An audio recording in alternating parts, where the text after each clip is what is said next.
पंचदशी ग्रंथामध्ये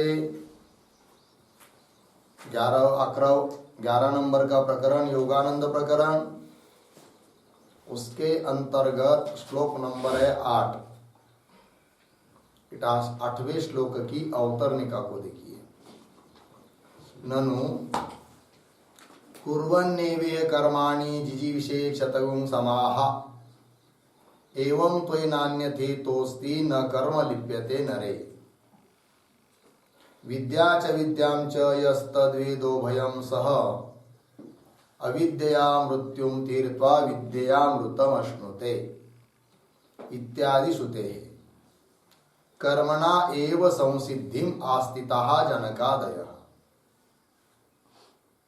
यथा अन्नं मधुसंयुक्तं मधुं च अन्येन संयुक्तम् एवं तपश्च विद्या च संयुक्तं भेषजं महत् इत्यादि स्मृतेः च। केवलस्य वा ज्ञान समुचितस्य वा कर्मणः मुक्ति हेतुत्वं स्यात् इति आशंक्य। ये शंका हुई ननु से लेकर आशंका तक। पूर्व पक्षी का कहना है उसने प्रमाण रूप से कुछ श्रुति वाक्य दिए और उन श्रुति वाक्यों को आधार बनाकर पूर्व पक्षी शंका इस बात के लिए कर रहा है कि मोक्ष केवल ज्ञान से ही प्राप्त होता है, ये मत कहो, अपितु कर्म सहित ज्ञान से मोक्ष होता है, ऐसा मानो। कौन बोल रहा है? पूर्व पक्षी। अर्थात ज्ञान और कर्म का साथ साथ अनुष्ठान करना चाहिए, अनुष्ठान करना चाहिए, तब मोक्ष होगा, अन्यथा नहीं। क्यों? श्रुति बता रही है। ऐसे शंका है पूर्व पक्षी की। तो कौन श्रुति कर रही है, कौन श्रुति को प्रमाण के रूप में दे रहा है? तो देखो, तो पहले बताया कुर्वन्नेवेह कर्माणि जीविषे क्षतगुं समा कुर्वन् एव इह कर्माणि जिजीविषेत् शतं समाह एवं त्वयि न अन्यथा इतः अस्ति न कर्म लिप्यते नरे। ठीक है, इसका अन्वय इह कर्माणि कुर्वन् एव शतं समाह जिजीविषेत्। शतं समाह जिजीविषेत् एवं त्वयि नरे एवं त्वयि नरे इतः अन्यथा न अस्ति न कर्म लिप्यते। अर्थ देखिए, यह अर्थात इस मनुष्य शरीर में कर्माणि कुर्वन् एव कर्म करते हुए ही शतं समाह जिजीविषेत् 100 साल तक जीने की इच्छा करे, कर्म करते हुए। एवं त्वयि नरे, इस प्रकार तुम मनुष्यों के लिए क्या इतः अन्यथा न अस्ति। इतः इससे बढ़कर और दूसरा कुछ नहीं है। और इस प्रकार कर्म करते हुए यदि जीवोगे तो न कर्म लिप्यते नरे, अशुभ कर्म का लेप नहीं होगा। और शुभ विहित कर्म करते हुए जिएंगे तो अशुभ कर्म करने का मौका ही नहीं मिलेगा, तो अशुभ कर्म न लिप्यते। और शुभ कर्म नहीं करेंगे तो स्वभावतः अशुभ कर्मों की तरफ, निषिद्ध कर्म की तरफ प्रवृत्ति होती जाएगी, तब तो कुछ फायदा नहीं है। इसलिए कर्म करते हुए ही जीवो, ऐसी बता रही है कौन? श्रुति। और आगे दूसरी श्रुति, विद्यां च यस्तद्वेद उभयं सह अविद्यया मृत्युम तीर्थवा विद्यया अमृतम अश्नुते। साफ साफ कहा है, बोल रहे क्या करे अन्वय, विद्याम च अविद्याम च उभयम यह तद्वेद, उभयम यह तद्वेद, उभयम सह यह तद्वेद। फिर आगे अविद्यया मृत्युम तीर्थवा विद्यया अमृतम अश्नुते। सरल है, देखो भाई, तो कह रहे विद्याम च अविद्याम च, विद्या मतलब ज्ञान और अविद्या मतलब कर्म, इन दोनों को उभयम स साथ साथ, यह तद्वेद, इन दोनों को साथ साथ जो जानता है, अर्थात साथ साथ एक साथ दोनों का अनुष्ठान करता है। किस किस का, विद्या और अविद्या का। अविद्या मतलब कर्म और विद्या मतलब ज्ञान, है कि नहीं। वो पूर्व पक्षी बोल रहा है, इसलिए पूर्व पक्षी विद्या शब्द का अर्थ उपासनादि नहीं करेगा, वो क्या समझता है, ज्ञान। तो ज्ञान और कर्म का साथ साथ अनुष्ठान करने के लिए साक्षात श्रुति बता रही है। और आगे फल भी बताया, अविद्या मृत्युम तीर्थवा, अविद्या अर्थात कर्म, उस कर्म से मृत्यु के पार होकर फिर विद्या से अमृतम अश्नुते, उस विद्या से अर्थात ज्ञान से देव भाव को प्राप्त होता है, अमृतम अश्नुते, साफ साफ लिखा है। तो साथ साथ अनुष्ठान ही होना चाहिए। कौन बोल रहा है, पूर्व पक्षी। इत्यादि श्रुते है, इत्यादि श्रुति के अनुसार, ये श्रुति प्रमाण हो गई। और स्मृति भी बता रहा है, वो कर्मणा एव ही संसिद्धिम आस्तिताः जनकादय, जनकादय कर्मणा एव ही संसिद्धिम आस्तिताः। जनकादिक लोग, जनकादिक राजे लोग विकित भी कर्मणा एव, कर्म करते हुए ही, कर्म से ही संसिद्धिम आस्तिताः, संसिद्धि को अर्थात मोक्ष को प्राप्त हुए। कर्मणा साक्षात लिखा है, कर्म के द्वारा मोक्ष को प्राप्त हुए। संसिद्धि शब्द का अर्थ क्या कर रहा है, मोक्ष। कौन, पूर्व पक्षी ऐसा अर्थ कर रहा है कि संसिद्धि को कर्म के द्वारा प्राप्त हुए, संसिद्धि को अर्थात मोक्षों को प्राप्त हुए, और उस मोक्ष का साधन कौन, कर्म, स्मृति कर रही है। और दूसरा प्रमाण, यथा अन्नम मधु संयुक्तम, अन्न है कि नहीं, और उसको मीठा, चीनी, शक्कर मिला दी तो अच्छा होता है कि नहीं। तो अन्नम मधु संयुक्तम, या मध लीजिए, अन्न लीजिए, अन्न कोई भी लीजिए, जैसे बेसन का आटा लिया, चीनी ली, मिला दिया तो लड्डू बन गए, तो मीठा लगता है, अच्छा लगता है।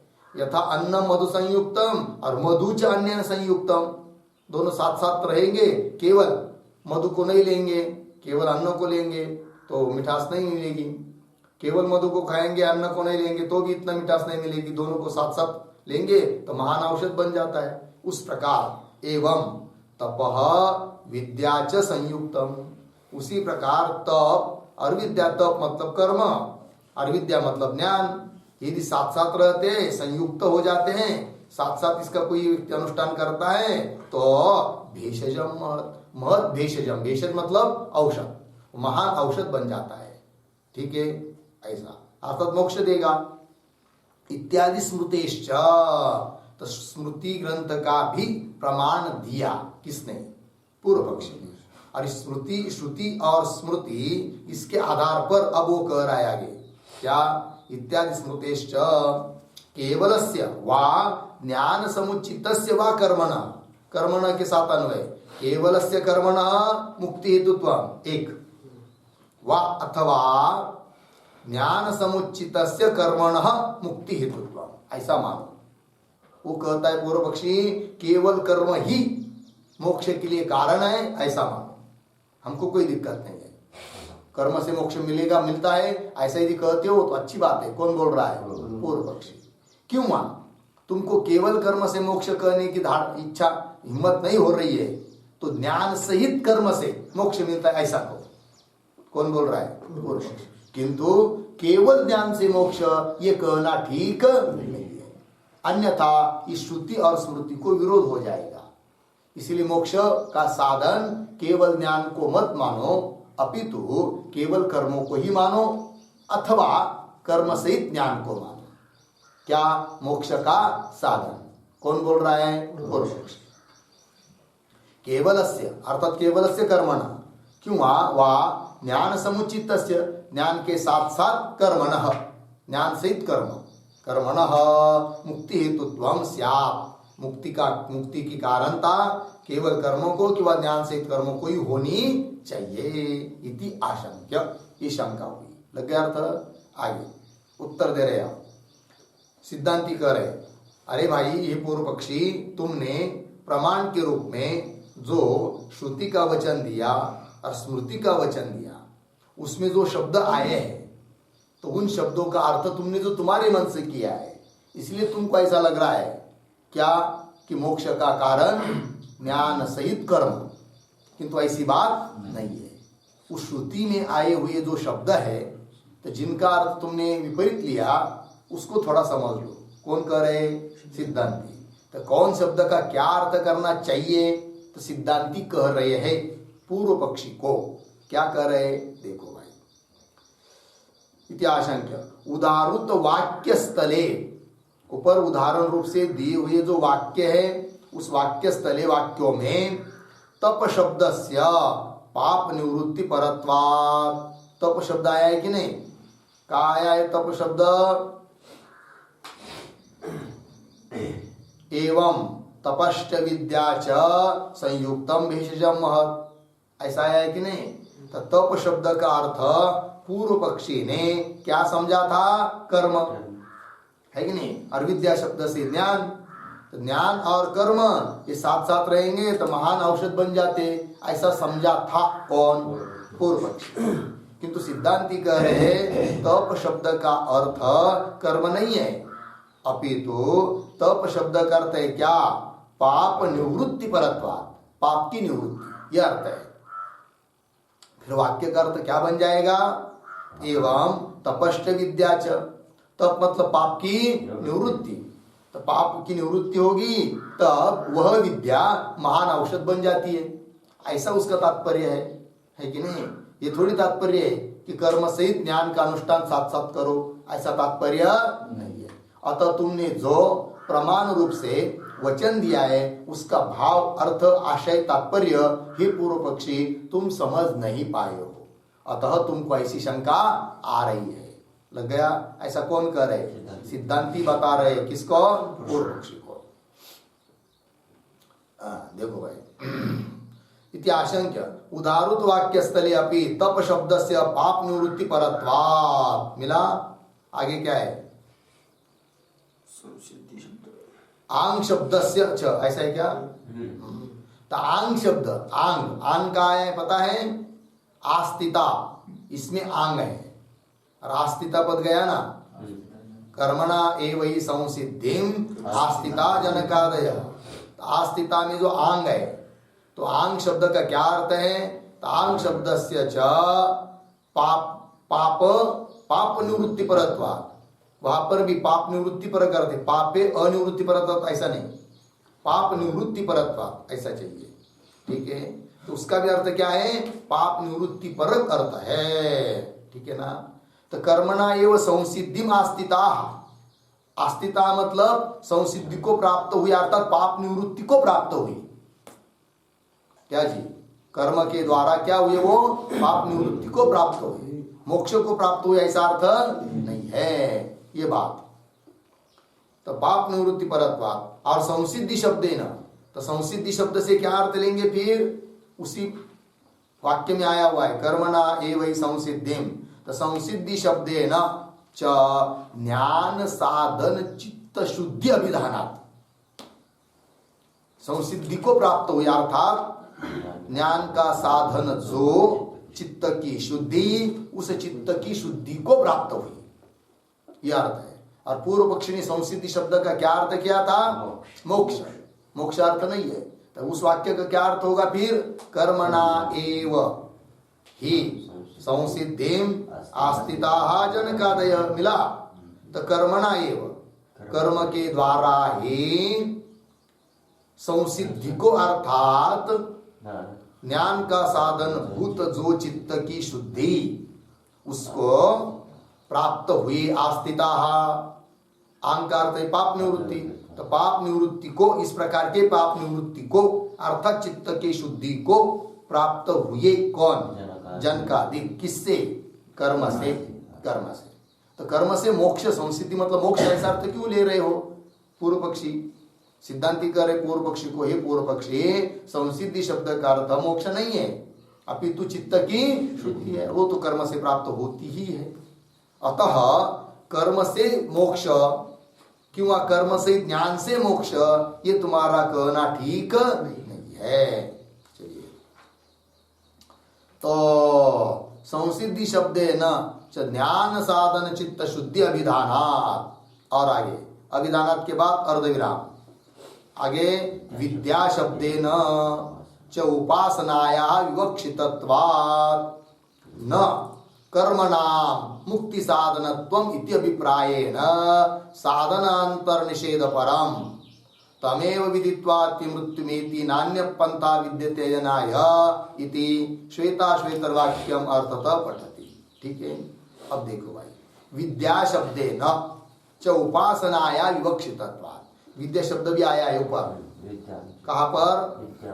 विद्याम च अविद्याम च, आया कि नहीं? अवतरणिका में ऊपर से दूसरी लाइन, विद्याम च अविद्याम च यस्तद वेद उभयम स, ये आया है। तो वहां पर विद्या शब्द का अर्थ पूर्व पक्षी ने क्या लिया था?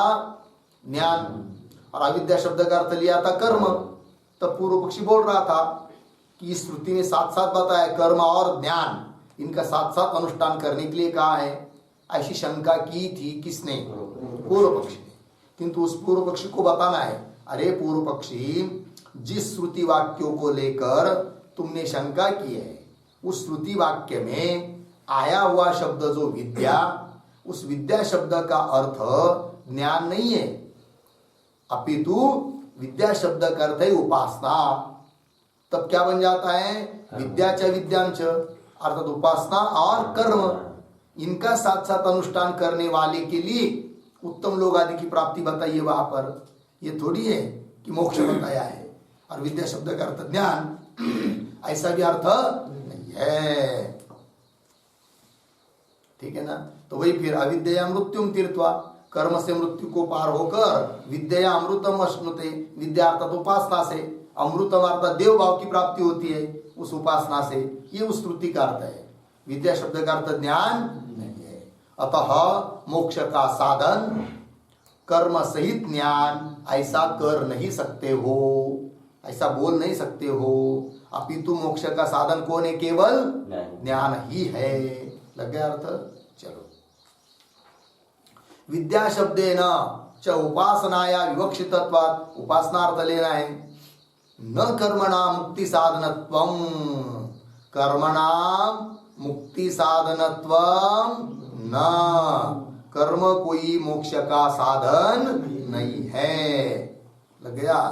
इति अभिप्रायेण, इस अभिप्राय से साधनांतर निषेध परम, साधनांतर मतलब ज्ञान को छोड़कर अन्य साधन, अन्य साधनों का, उपासनादिकों का निषेध करने वाला वाक्य, श्रुति वाक्य प्रमाण रूप से दे रहे हैं कौन? सिद्धांत। तो साधनांतर निषेध परम, अन्य साधनों का निषेध करने वाला वाक्य प्रमाण के रूप में दे रहे। कौन वाक्य है वो?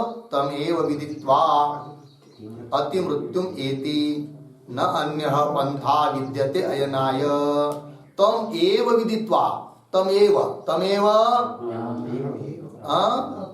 तमेव उस परमात्मा को ही विदित्वा जानकर, साक्षात्कार करके, अति मृत्युम एति, मृत्यु के अतीत हो जाता है।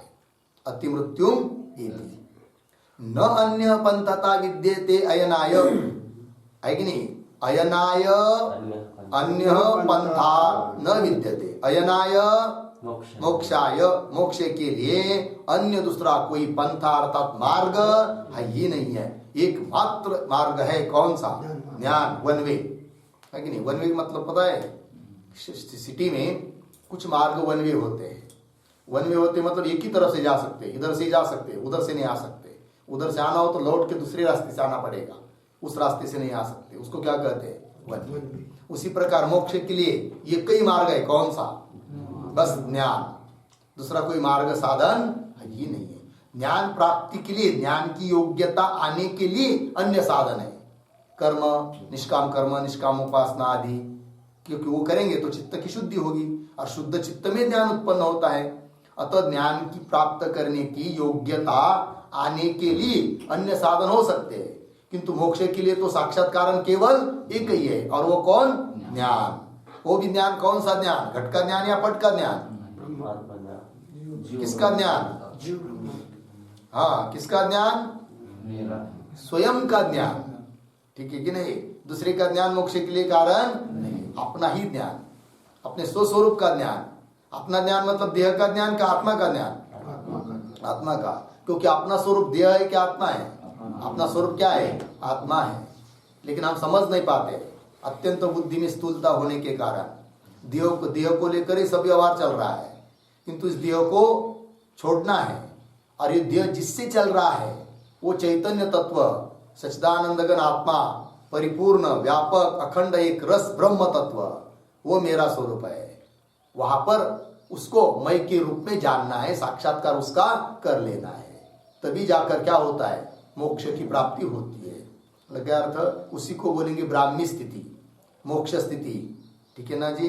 चलो भाई, तो अब ये श्वेताश्वेतर उपनिषद का वाक्य अर्थतः उसका पाठ कर रहे कौन? ग्रंथकार। तमेव विद्वान् तेति मृत्युं पंथा न चेतरः ज्ञात्वा देवं पाशहानिः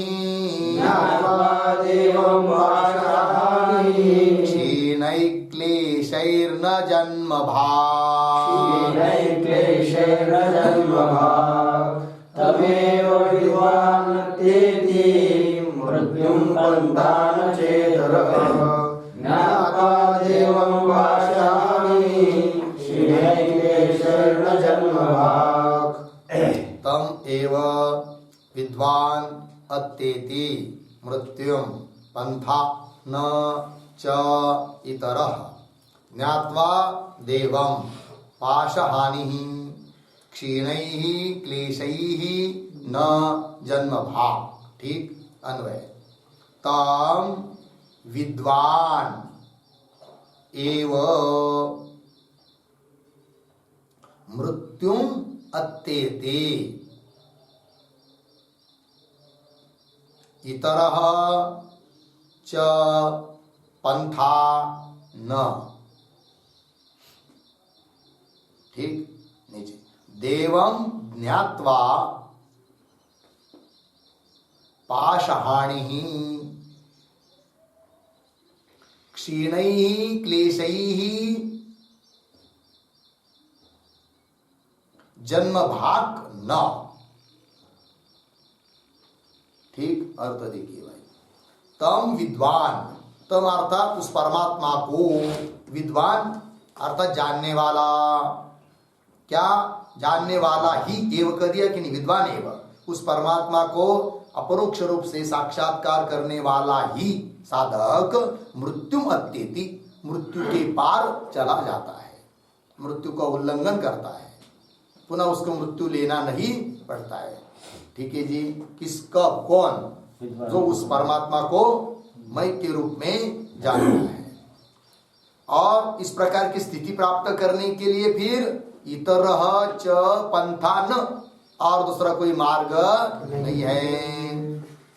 ठीक है, नीचे देवम ज्ञात्वा, उस देव अर्थात परमात्मा को जानकर ही पाश हानि, पाश सभी पाशों की हानि होती है, सभी पाश बंधन छूट जाते हैं, सभी क्लेश नष्ट होते हैं।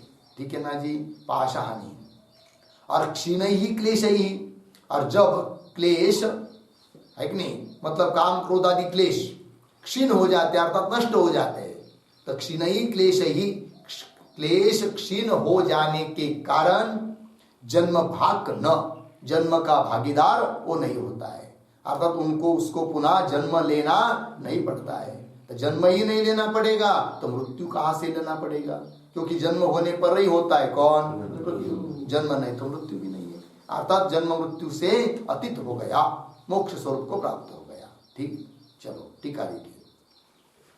तमेव इति, तम प्रतीक है, तम का अर्थ कर रहे पूर्वोक्तम परमात्मानम, पूर्वोक्त परमात्मा को विद्वान एव ज्ञानी पुरुष है, मृत्युम, मृत्युम प्रतीक, मृत्युम का अर्थ कर रहे संसारम, अत्येति, अत्येति का अर्थ कर रहे अतिक्रामति, मृत्युम अत्येति अर्थात संसार का अतिक्रमण करके चला जाता है, संसार के पार हो जाता है, ये बात।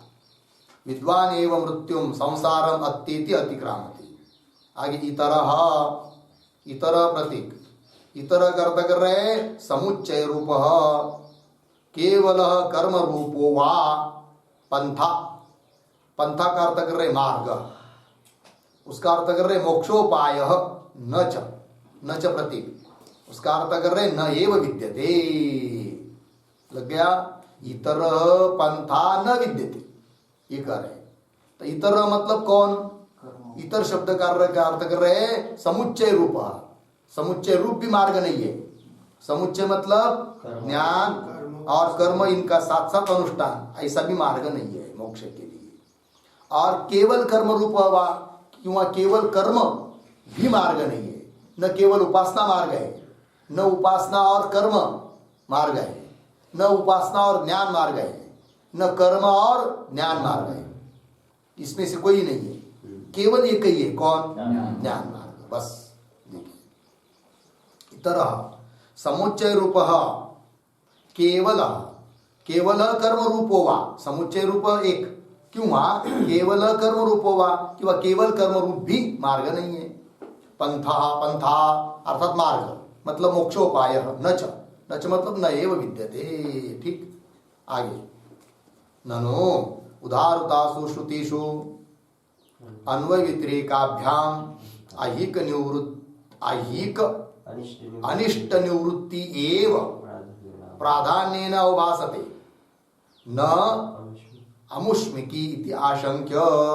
शंका कर रहा है कौन, पूर्व पक्षी, ननु से लेकर आशंक्य तक। क्या शंका कर रहा है भाई, देखो ननु उदारतासु श्रुतिषु, पूर्व पक्षी बोल रहा है जो आपने उदाहरण रूप से श्रुति दी ना, कौन सी, तम एव विदित्वा अति मृत्युमेति नान्य पंथा विद्यते अयनाय, ये श्रुति। ननु उदारतासु श्रुतिषु अन्वय व्यतिरेकाभ्याम, अन्वय व्यतिरेक से विचार करेंगे तो क्या निकलता है, ऐहिक अनिष्ट निवृत्ति एव प्राधान्येन उपासते। ऐहिक मतलब इस लोक में होने वाला जो अनिष्ट, उस अनिष्ट की निवृत्ति मुख्य रूप से भाषित हो रही है उस श्रुति में, क्योंकि श्रुति कर रही है तमेव विदित्वा, अर्थात उस परमात्मा को जानना, ये हुआ साधन, और साध्य क्या हुआ, अति मृत्यु, मृत्यु के पार चला जाता है कि ना, अर्थात मृत्यु नहीं होता है उसका, अनिष्ट की निवृत्ति हो रही है, किंतु इस लोक में होने वाला जो मृत्यु रूप अनिष्ट है उसकी निवृत्ति प्रतीत हो रही है, किससे, उस परमात्मा के ज्ञान से। कोई अमुष्मिक है कि नहीं, पारलौकिक अनिष्ट भी उससे निवृत्त होता है, ऐसी तो प्रतीति नहीं हो रही है उस श्रुति के शब्दों से, ऐसा शंका कर रहा है कौन, पूर्व पक्षी। देखो ननु उदारतासु श्रुतिषु अन्वय व्यतिरेकाभ्याम ऐहिक अनिष्ट निवृत्ति एव प्राधान्येन उभासते, न अमुष्मिकी, अमुष्मिक मतलब अन्य लोगों में होने वाला जो अनिष्ट, उसकी निवृत्ति तो प्रतीत नहीं हो रही है। हो सकता है ज्ञान संपादन करोगे, इस लोक में होने वाला अनिष्ट उससे पार हो जाओगे, किंतु आगे अन्य लोगों में यदि कोई अनिष्ट होगा तो उससे निवृत्ति कैसे करोगे फिर, क्योंकि उसका उपाय तो नहीं दिखाई दे रहा है इस श्रुति में, ऐसी शंका कर रहा है कौन, पूर्व पक्षी। न अमुष्मिकी इति आशंक्य, आगे उत्तर दे रहे, आमुष्मिकस्य अनिष्टस्य भावी जन्म पूर्वकत्वात् तस्य सनिदानस्य अभाव प्रतिपादकम ज्ञात्वा देवम सर्वपाशापहानि क्षीणै क्लेशै जन्म मृत्यु प्रहानि इति श्वेता वाक्यम अर्थतः पठति ज्ञात्वा इति। ठीक है, तो पूर्व पक्षी की जो शंका हुई ननु से आशंक्यत, ये क्या हुई? एक प्रकार से अवतरणिका हुई। किसकी? उत्तरार्ध की। और उत्तर दे रहे फिर उत्तरार्ध से, अर्थात श्लोक के उत्तरार्ध से श्वेतर उपनिषद की जो श्रुति है उसका अर्थतः पाठ किया है। ठीक है, तो देखो भाई आशंका, तो आमुष्मिक अनिष्ट से मिला पंक्ति। तो सिद्धांती उत्तर दे रहे आमुष्मिक अनिष्ट वो तब प्राप्त होता है जब भावी जन्म मिलेगा, तब अगला जन्म मिलेगा तब जाकर हो सकता है क्या? अनिष्ट, आमुष्मिक अनिष्ट, क्योंकि परलोक में जाएगा वहां पर अनिष्ट होगा। किंतु बात यह है कि उस परमात्मा तत्व का साक्षात्कार हो गया तो उसको जन्म ही नहीं लेना पड़ेगा। अब जन्म ही नहीं, भावी जन्म ही नहीं है, तो जन्म के बाद होने वाला जो आमुष्मिक अनिष्ट वो कहां से होगा? अर्थात वो नहीं होगा, कोई अनिष्ट नहीं होगा, पारलौकिक अनिष्ट भी नहीं होगा। क्यों? वो पारलौकिक अनिष्ट कब होता है? जन्म मिलने पर। अब परमात्मा को साक्षात्कार कर लिया परमात्मा का, तो जन्म ही नहीं होगा, तो आगे का अनिष्ट कहां से होगा? अर्थात नहीं होगा। तो बोलेंगे इस बात को तुम किसके आधार पर बोल रहे हो? तो कह रहे श्रुति के आधार पर। कौन सी श्रुति? श्वेतर उपनिषद की श्रुति, उसका पाठ किया है श्लोक के उत्तरार्ध में, अर्थतः पाठ किया है। और वो श्रुति कौन है? उसका उल्लेख टीकाकार ने किया है। तो देखो इत्याशंक्य आमुष्मिकस्य अनिष्टस्य, पंक्ति मिली क्या? आमुष्मिक जो अनिष्ट है वह भावी जन्म पूर्वकत्वात्, भावी जन्म मतलब अगला जन्म मिलेगा तब यह अनिष्ट होता है। भावी जन्म पूर्वकत्वात् तस्य तस्य तस्य भावी जन्मनः सनिदानस्य अभाव प्रतिपादकम। ठीक है ना, वो जो भावी जन्म है वह उसका अभाव का प्रतिपादन करने वाला वाक्य है श्वेतर उपनिषद का। किसका अभाव प्रतिपादन करने वाला? भावी जन्म का। और केवल भावी जन्म का ही अभाव प्रतिपादन कर रही बात नहीं, सनिदानस्य तस्य, सनिदान, निदान कहते कारण, कारण सहित भावी जन्म का अभाव बताने वाला वाक्य है। मतलब भावी जन्म नहीं होगा। क्यों? उस भावी जन्म लेने के लिए जो कारण चाहिए वो भी नहीं रहा।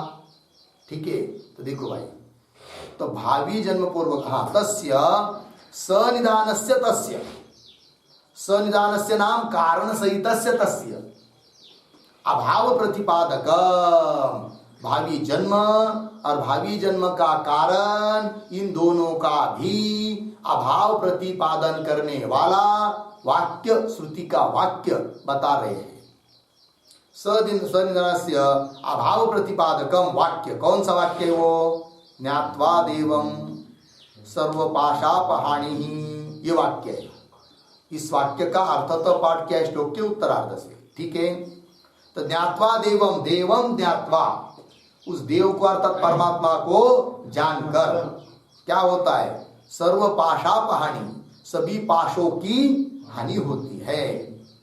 और क्षीण ही क्लेश ही, ठीक है, और सभी क्लेश क्षीण हो जाते, नष्ट हो जाते, तो जन्म मृत्यु प्रहानि, तो जन्म मृत्यु दोनों का भी नाश हो जाता है। प्रहानि प्रकर्षेण हानि, अर्थात अतिशय नाश, विशेष रूप से नाश होता है। ठीक है, तो जन्म का नाश होता है, मतलब जन्म नहीं लेना पड़ता है। क्यों? जन्म का कारण जो क्लेश, उसकी भी निवृत्ति हुई है कि नहीं? तो क्लेश का भी अभाव, पाश रूप क्लेश उसका भी अभाव, अतः जन्म का भी अभाव। और जन्म का अभाव हुआ तो आमुष्मिक अनिष्ट नहीं होगा। ठीक है, क्योंकि आमुष्मिक मतलब परलोक में होने वाला अनिष्ट कब मिलता है? जब जन्म रहता है। अब जन्म ही नहीं लेना पड़ेगा। अब जन्म क्यों नहीं लेना पड़ेगा? जन्म का कारण जो पाश, उसकी भी निवृत्ति हो चुकी है। किससे? ज्ञान से। तो क्या तात्पर्य निकला? देवम ज्ञात्वा, उस परमात्मा का साक्षात्कार कर लिया तो पाश रूप क्लेशों की निवृत्ति हुई, और पाश रूप क्लेशों की निवृत्ति हुई तो जन्म नहीं लेना पड़ेगा, और जन्म नहीं लेना पड़ता है तो आमुष्मिक अनर्थ भी नहीं होता है। ये बात ज्ञात्वा देवं सर्वपाशापहाणिः क्षीणैः क्लेशैः जन्म मृत्यु प्रहाणि इति श्वेता श्वेतर्वाक्यम अर्थतः पठते ज्ञात्वा इति। श्लोक के उत्तरार्ध में वाक्य पढ़ाया है। तो आगे देवम, देवम में प्रतीक है, श्लोक में आया हुआ पद प्रतीक देवम। देवम का अर्थ कर रहे स्वप्रकाशम प्रत्यग अभिन्नम ब्रह्म। देवम का अर्थ स्वयं प्रकाश प्रत्यग अभिन्न ब्रह्म परमात्मा। ज्ञात्वा प्रतीक, ज्ञात्वा का अर्थ कर रहे अपरोक्षतया अनुभूय, अपरोक्ष रूप से उसका अनुभव करके। किसका? देव का, अर्थात स्वयं प्रकाश स्वरूप प्रत्यग अभिन्न ब्रह्म का क्या? ज्ञात्वा अर्थात अपरोक्ष रूप से अनुभव करके। अनुभूय स्थितस्य, स्थितस्य पुरुषस्य, ऐसा जो स्थित पुरुष है कि जिसने उस परमात्मा तत्व का प्रत्यग भिन्न ब्रह्म का साक्षात्कार कर लेने से, अपरोक्ष रूप से अनुभव कर लेने से क्या हुआ? काम क्रोधादि नाम सर्वेशाम पाषाणाम हानि भवति। ऐसे पुरुष के जितने भी पाश है उन सभी पाशों की हानि होती है। कौन पाश है वो? काम क्रोधादि नाम, काम क्रोधादि के ही क्या है? पाश। तो काम क्रोधादि नाम सर्वेशाम पाशानाम हानि भवति। इन सभी पाशों की क्या होती है? हानि होती, मतलब नाश होता है। लग गया? तो पाश बहुत सारे है, तो काम क्रोध आदि के भी पाश है, और भी दूसरे कुछ पाश बताया है कि जिसके कारण काम क्रोध होते हैं। तो पाश कौन है? तो उसके लिए एक श्लोक लिख लीजिए। घृणा शंका भयम लज्जा, घृणा शंका भयम लज्जा जुगुप्सा चैव पंचमी,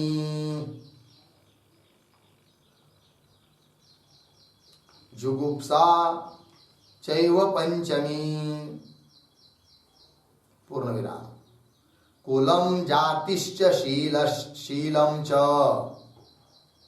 कुलम जातिश्च शीलम चेत्यष्टौ च इति अष्टौ, चेत्यष्टौ, चेत्यष्टौ पाशाः प्रकीर्तिताः।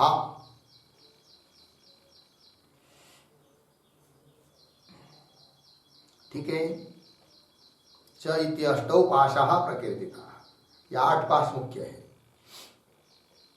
तो घृणा, किसी की घृणा करना, शंका, भय, लज्जा, ठीक है, जुगुप्सा है कि नहीं, किसी की निंदा आदि करना वगैरह, और कुल का अभिमान, जाति का अभिमान, शील आचरण का अभिमान, चैत्य अष्टौ पाशा, ये 8 क्या है? पाश। और काम क्रोध आदि ये भी पाश ही है। चलो फिर, तो सर्वेशाम पाशानाम हानि भवति। आगे तैहि पाश शब्दाभिधेहि, तैहि, तैहि का मतलब हाँ, पाश शब्दाभिधेहि, पाश शब्द के अभिधेय, पाश शब्द के वाच्य, जो रागादिक, रागादि भी क्लेश ही, रागादिक क्लेशों के द्वारा, क्लेश ही क्षीण ही, रागादि क्लेश क्षीण होने पर, होने से, क्षीण ही का अर्थ कर रहे नष्ट ही, नष्ट होने से भावी जन्म हेतु कर्म आरंभ अयोगात, भावी जन्म प्राप्ति के लिए कारण जो कर्म, उस कर्म का आरंभ ही नहीं होता है। भावी जन्म प्राप्त होने के लिए जो कर्म, वो कर्म क्यों नहीं करेगा? उस कर्म होने के लिए कारण कौन है? क्लेश, पाश, वो नष्ट हुए। ज्ञान हुआ, पाश नष्ट हुई। पाश होते तो कर्म करता, कर्म करता तो अगला जन्म लेता, अगला जन्म लेता तो अमुष्मिक अनिष्ट भी होता। किंतु आमुष्मिक अनिष्ट मतलब पारलौकिक अनिष्ट भी नहीं होगा, क्योंकि जन्म नहीं। जन्म क्यों नहीं? जन्म के लिए कारणभूत जो कर्म वो नहीं कर हो रहा है, उससे कर्म क्यों नहीं हो रहा है? कर्म का कारण जो पाश वो निवृत्त हुआ है। पाश क्यों निवृत्त हुआ?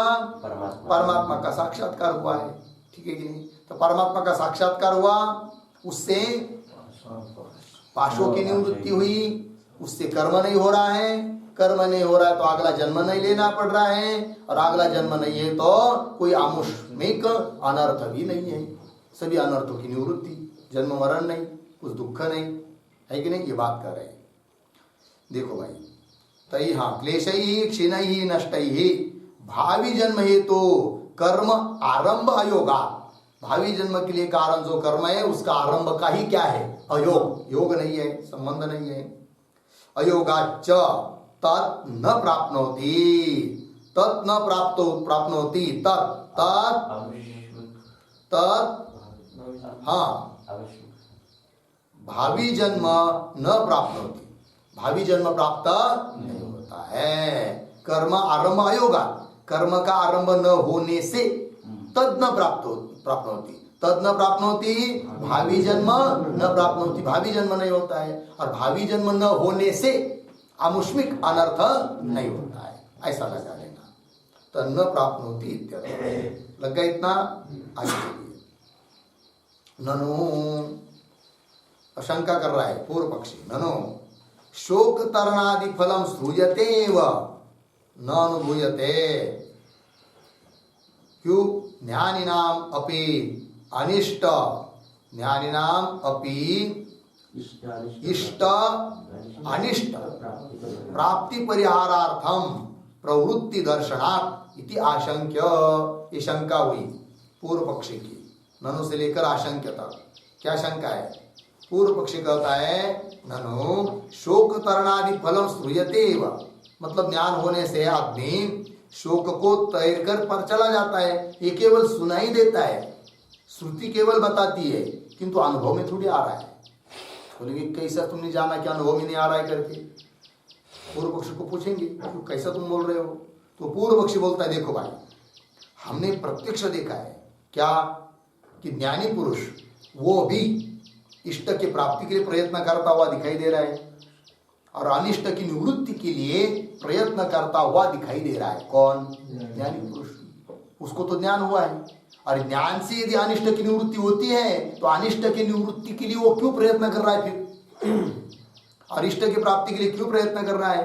अर्थात ज्ञान होने पर भी अनिष्ट की निवृत्ति नहीं होती है, केवल श्रुति कर रही है और केवल सुनाई दे रहा है, केवल सुनने को मिल रहा है, अनुभव में नहीं आ रहा है। ये शंका कर रहा है कौन? पूर्व पक्षी। यदि ज्ञान से सचमुच अनिष्ट की निवृत्ति होती तो ज्ञानी पुरुष की सभी अनिष्ट की निवृत्ति हुई होती है कि नहीं? और अनिष्ट की निवृत्ति हुई रहती ज्ञानी पुरुष की, तो अनिष्ट की निवृत्ति के लिए वो क्यों प्रयत्न करता फिर? अर्थात प्रयत्न नहीं करता, जबकि प्रयत्न कर रहा है, अर्थात उसके पास अनिष्ट है, और अनिष्ट है मतलब ज्ञान होने पर भी अनिष्ट की निवृत्ति नहीं हुई, यह अर्थ निकल आ रहा है कि नहीं? ये शंका कर रहा है कौन? उसका तात्पर्य क्या पूर्व पक्षी का?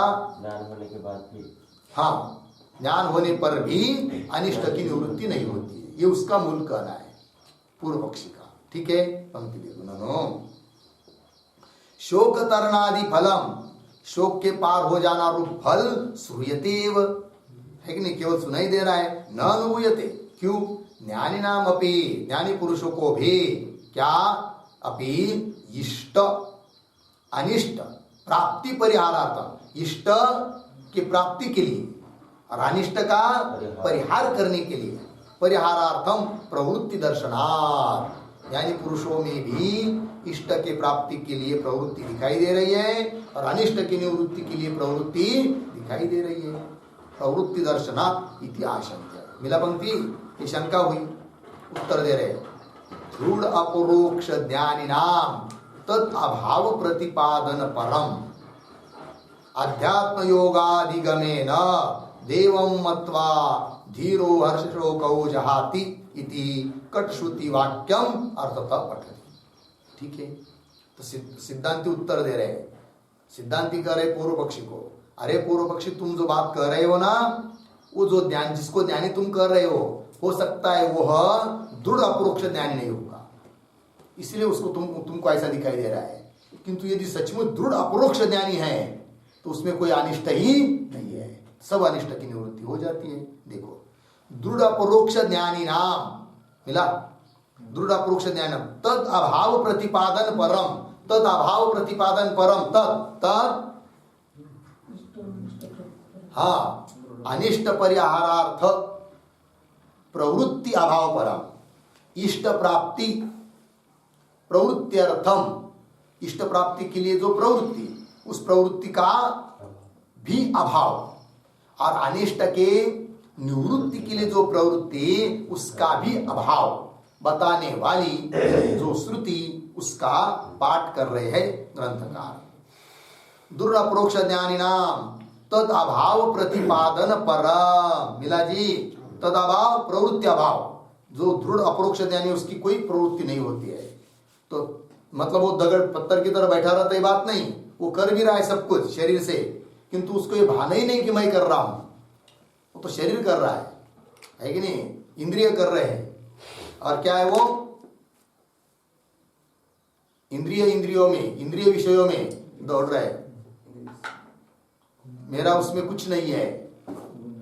हाँ, गुणा गुणेषु वर्तन्ते इति मत्वा न सज्जते, गुण गुण में वर्तन कर रहे हैं, मेरा कुछ लेना देना नहीं है, ये उसका निश्चय रहता है। किसका? ज्ञानी पुरुष। तो कहा उनकी प्रवृत्ति हो रही, भले शरीर दृष्टि से प्रवृत्ति उसको दिखाई दे रही है, उसकी स्वरूप दृष्टि से उनकी कोई प्रवृत्ति नहीं है। दृढ़ अप्रोक्ष न्याय नाम तद अभाव प्रतिपादन परम, श्रुति बता रहे, कौन श्रुति है वो? अध्यात्म योगादिगमेन देवं ज्ञात्वा धीरः हर्षशोकौ जहाति। अन्वय, धीरः आध्यात्म योगादिगमेन देवं मत्वा हर्षशोकौ जहाति। कठोपनिषद में गया, धीर पुरुष अर्थात ज्ञानी पुरुष अध्यात्म योगादिगमेन, अध्यात्म योग से लेंगे तत्व ज्ञान, उस तत्व ज्ञान रूप अधिगमेन प्राप्तत्वेन, अध्यात्म योग अर्थात तत्व ज्ञान अधिगमेन से देवं मत्वा, उस देव को जानकर निश्चित्य है कि नहीं, मैं अहम ब्रह्मास्मि ऐसा निश्चय करके हर्ष शोकौ जहाति, हर्ष और शोक को त्याग कर देता है। इति कटश्रुति वाक्यम, कठोपनिषद का श्रुति वाक्य का अर्थतः पाठ कर रहे ग्रंथकार श्लोक के माध्यम से। श्लोक को पढ़ेंगे। देवं मत्वा हर्षशोकौ जात्यत्रैव धैर्यवान् नैनं कृता कृते पुण्य पापे तापयत क्वचित्। देवं मत्वा हर्षशोको जात्यत्रैव धैर्यवान् नैनं कृता कृते पुण्य पापे तापयत क्वचित्। देवं मत्वा हर्षशोकौ जहाति अत्र एव धैर्यवान् न एनं कृता कृते पुण्य पापे तापयतः क्वचित्। अन्वय, धैर्यवान् देवं मत्वा अत्र एव हर्षशोकौ जहाति, हर्षशोकौ जहाति। नीचे एनाम कृताकृते पुण्य पापे क्वचित् न तापयतः। ठीक है, और देखिए भाई, धैर्यवान, धैर्यवान पुरुष अर्थात ब्रह्मचर्यादि साधन संपन्न पुरुष। क्या जी?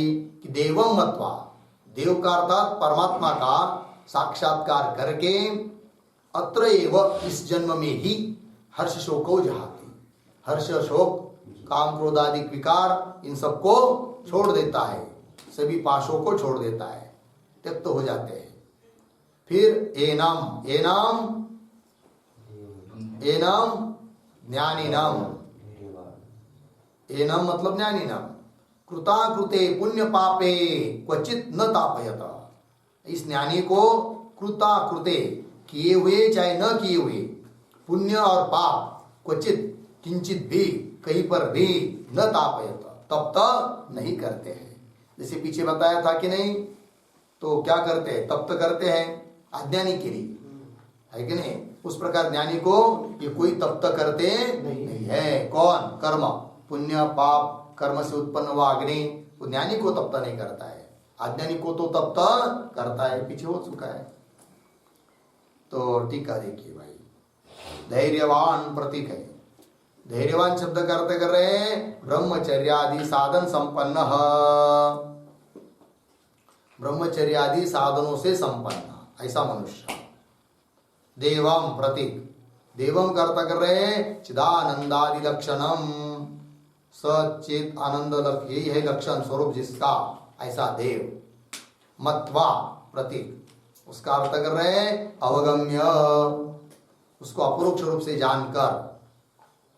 अत्र एव प्रतीक है, अत्र एव का अर्थ कर रहे हैं अस्मिन एव जन्मनि, इसी जन्म में हर्ष शोकौ जहाति, हर्ष और शोक को छोड़ देता है, अपवाप उससे उसको छोड़कर चले जाते हैं। कौन? हर्ष शोक। किसको? ज्ञानी को, ठीक है ना। हर्ष शोको जहाति। अब देखिए, एतम एव तपेत तपेन नैषा चिंता कर्म कर्माग्नि संवृता, इसी प्रकरण में 5वां श्लोक में गया ये बात, ये वाक्य, ठीक है ना।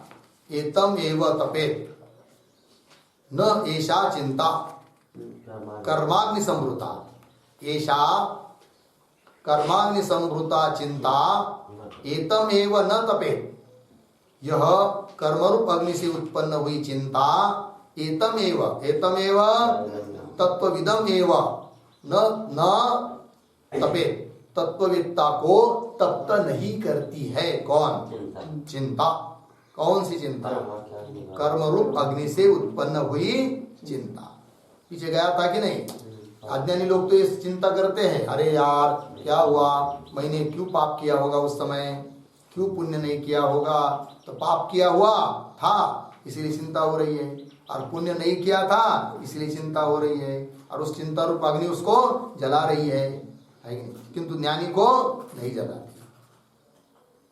आगे चलिए, इति उक्तार्थे, इस पीछे 5वें श्लोक में बताए हुए अर्थ में विशेष प्रदर्शन परम, उसी बात को विशेष रूप से दिखाने के लिए परायण श्रुति, नैनम कृताकृते तपतः एनम कृताकृते न तपतः एनम ज्ञानिनम, इस ज्ञानी पुरुष को कृत अकृत तप्त नहीं करते, है कि नहीं। मतलब कृत मतलब पाप किया हुआ, जैसे अज्ञानी ने पाप किया हुआ है तो उसको तप्त कर देता है, और अकृत मतलब पुण्य नहीं किया है तो भी उसको तप्त कर देता है, किंतु ज्ञानी पुरुष को वो कुछ तप्त करते नहीं है। इति याज्ञवल्क्य ब्राह्मण वाक्य, ऐसे याज्ञवल्क्य ब्राह्मण का वाक्य है कि नहीं, बृहदारण्यक उपनिषद में आता है वो। तो याज्ञवल्क्य ब्राह्मण वाक्य अर्थतः पठति, कहा श्लोक के उत्तरार्ध से, नैनम इत्यादि से। तो देखो भाई, पूर्वम अकृतम पुण्यम, पूर्वम मतलब पीछे 5वें श्लोक में बताया था अकृतम पुण्य, अकृतम पुण्य मतलब नहीं किया हुआ पुण्य अज्ञानी को क्या करता है, दुख देता है, और किया हुआ पाप दुख देता है, किसको, अज्ञानी को।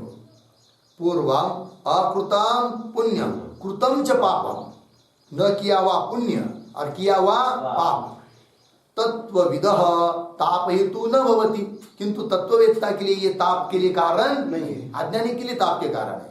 तत्वविदः ताप हेतु न भवति इति उत्तम, ऐसा कहा पीछे, कहा 5वें नंबर के श्लोक में।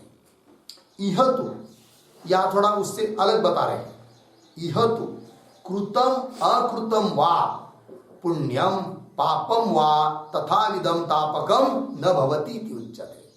ठीक है, यह तो मतलब इस श्लोक का व्याख्यान करते समय तो कृतम पुण्यम अकृतम पापम वा तथा विधम तापकम न भवति, ये कह रहे हैं। तो कृतम पुण्यम, पीछे क्या था?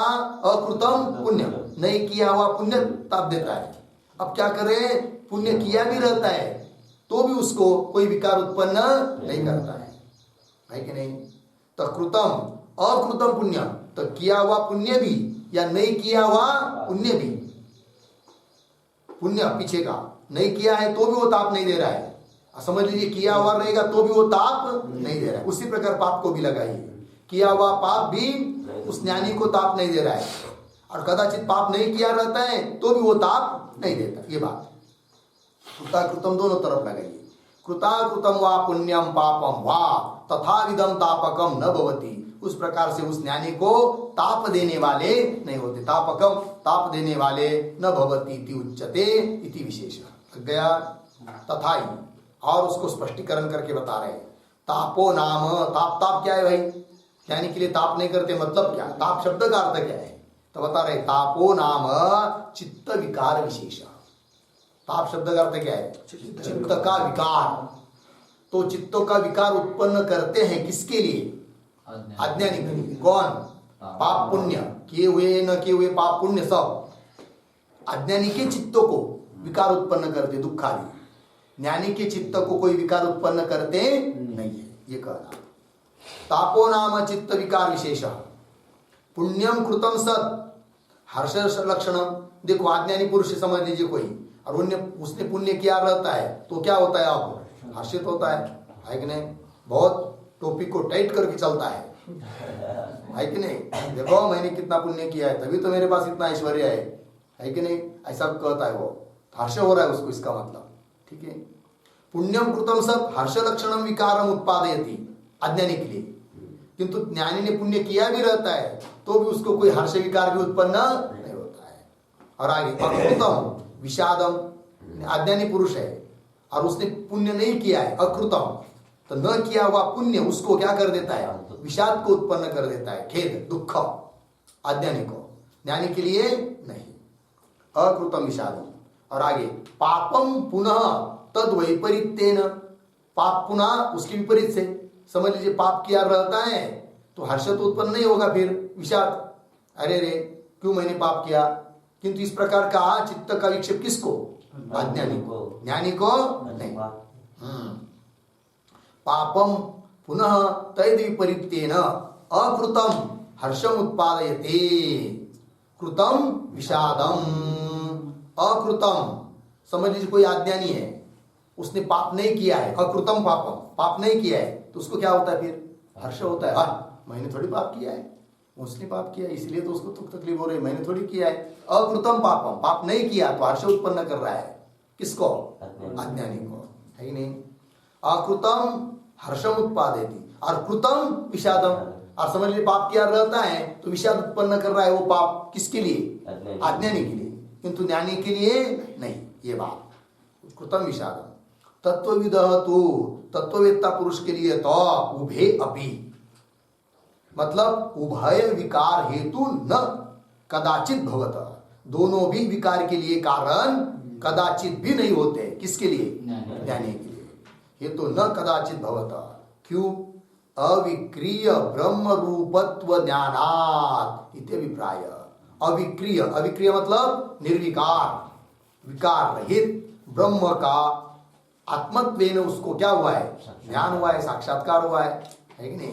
तो अविक्रिय, अविक्रिय मतलब विकार रहित, निर्विकार ब्रह्म रूपत्व ज्ञानात् इत्यभिप्राय। हेतु दिया ऐसा ज्ञान ज्ञानी को है, इसलिए उसको कोई भी कर्म रूप अग्नि संतप्त नहीं करती है, अर्थात चित्त में विकार उत्पन्न नहीं करती है। ये बात बता दिया, हो गया। अब आगे ननु यंतीय वाक्यानि प्रमाणानि न इत्या। पूर्व पक्षी बोल रहा है अभी आपने ऊपर जो प्रमाण के रूप में वाक्य दिया उतने ही वाक्य प्रमाण है क्या? तो सिद्धांति करे नहीं, बहुत सारे वाक्य प्रमाण है। तो कौन कौन और वाक्य प्रमाण हो सकते हैं, इसका विचार नीचे आ रहा है, तो उसका विचार हम लोग कल करेंगे।